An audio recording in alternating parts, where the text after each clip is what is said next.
If you've ever cut picture frames, you know how difficult it is to get that inside measurement and get perfect 45-degree miters. So I built this jig. If I need a 15-inch frame, I just set my stop to 15 inches. When I make the cut, it's going to be 15 inches on the inside dimension. So it makes this so much easier to cut a perfectly mitered picture frame. So stick around and I'll show you how I did it.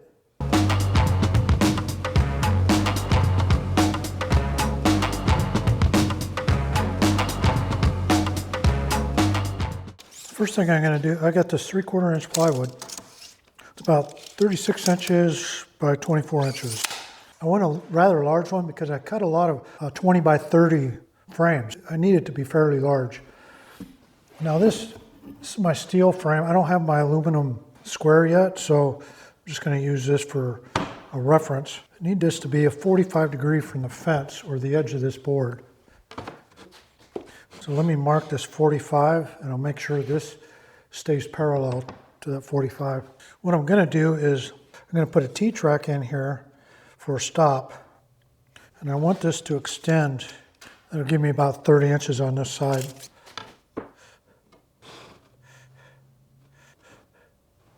So that's where I want my T-track to go. So I need a guide for my router. That's where my guide's going to go. I'm going to use the old tape and CA glue trick.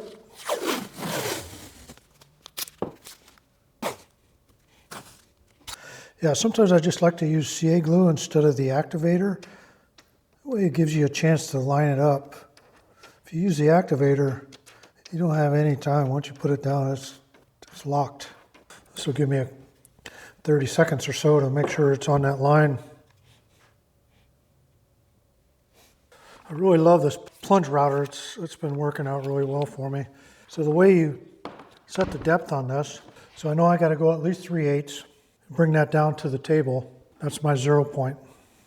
And I know on this turret right here, this step, I'll put my 3/8 inch drill bit right here and bring the stop down to it.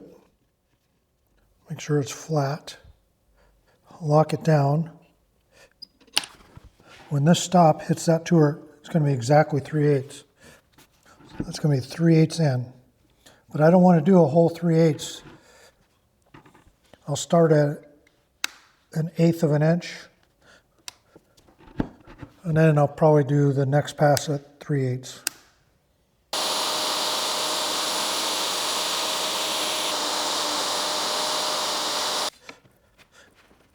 It's just below the surface. So that's good. This is 5-minute epoxy. The reason why I do epoxy is you're down 3/8 into a 3/4 inch plywood. So technically I could put 3/8 screws in there, but they don't hold. If you have any kind of stop, you want to put pressure on it, it'll pull that T-track right out. I found that putting epoxy in locks that T-track on you. You won't get it out of there. So I ripped down some oak for the runners and sanded the edges down. It's in there nice and solid. It's just below the surface.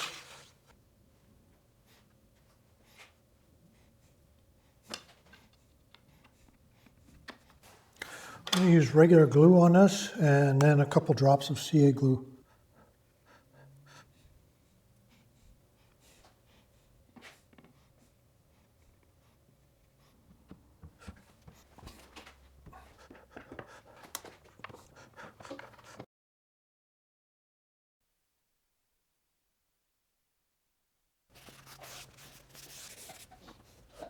Okay, after coating it with Johnson's paste wax, it slides nice and easily. So now it's time to put the kerf cut into here so we can align the square. I know this is at 45 degrees, so I just need to translate this over to here. I can do that with a straight edge. I know that's parallel with the T-track. Let's draw a line. I'll extend it. So I have some 1/4 inch plywood that I've ripped down that I'm going to use in place of the square. Can't cut into this square, it's steel. Line it up against this line and then glue it down.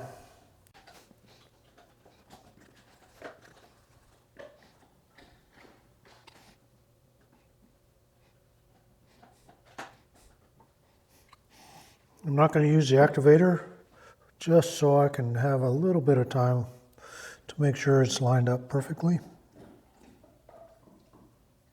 For the other side, I'm just going to line this up using the square. Be real careful to make sure it's perfectly lined up. I'll make a mark over here where I don't need to glue.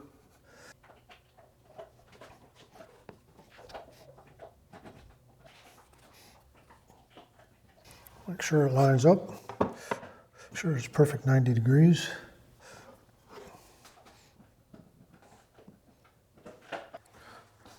So I have this left to right measuring tape. I use the same stuff over at my miter saw table.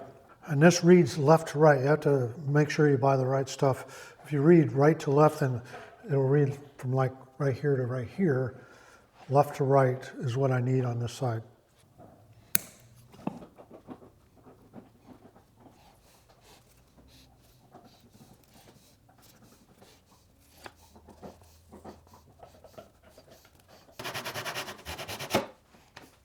For the stop block, I just used 1/2-inch plywood and cut a 45 on the miter saw. I don't know why I didn't do it on this.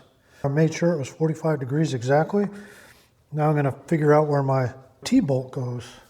The way you do that, I want this to be pretty tight, so I know my T-bolt will have to go in between here somewhere. Mark it on the square. On the square side, it'll be a little easier. So the hole for it needs to go in between these two lines. And I use this T-Track knob kit I got off Amazon. It's come in pretty handy. I use these quite a bit. T-bolt in here.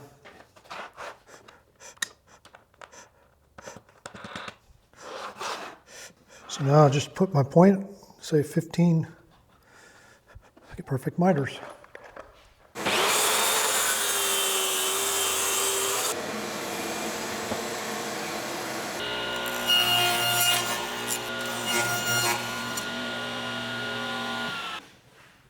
Pretty darn good miter. Perfect 90. Now, I could always get a perfect 90 on my miter saw, but the thing about doing it on the miter saw is the measurements. Getting those inside measurements, I would always have to sneak up on them. I didn't like using that formula you had to use, so see how this worked out? Comes out to 10 inches.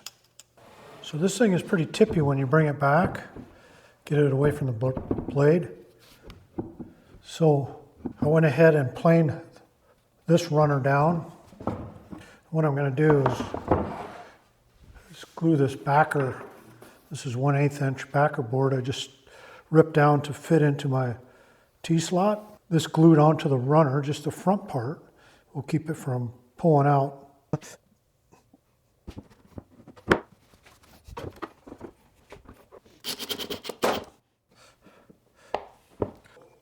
I'm going to go ahead and get started on my 20 by 30 frame. It's a metal print that's going to go in the Anchorage Museum, so wish me luck. Thanks for sticking around. Be sure to like and subscribe.